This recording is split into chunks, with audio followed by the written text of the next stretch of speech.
बहुत पहिले के बात ह। राजा मानधाता भगवान विष्णु के बहुत बड़ भक्त रहले। एक साल राज्य में भयानक अकाल पड़ गई। बरखा ना होखे से खेत सूख गईल। लोग भूखमरी से परेशान होके लागल। राजा बहुत चिंतित भइले। उ ऋषि लोग से उपाय पूछले। ऋषि लोग उपाय बतावल, हे राजन, अगर तू आ पूरा प्रजा मिल के श्रद्धा से एकादशी व्रत कर ल तो भगवान विष्णु कृपा जरूर करी है। राजा मानधाता पूरा प्रजा के साथे एकादशी व्रत रखले। सब लोग अन्न जल त्याग के हरि नाम जाप कइल।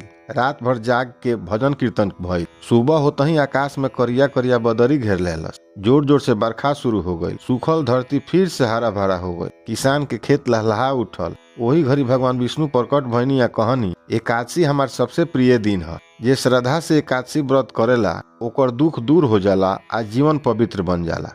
राजा आ प्रजा हाथ जोड़ के प्रणाम कैलस लोग आ तब से एकादशी व्रत के महिमा सगरी दुनिया में फैल गई।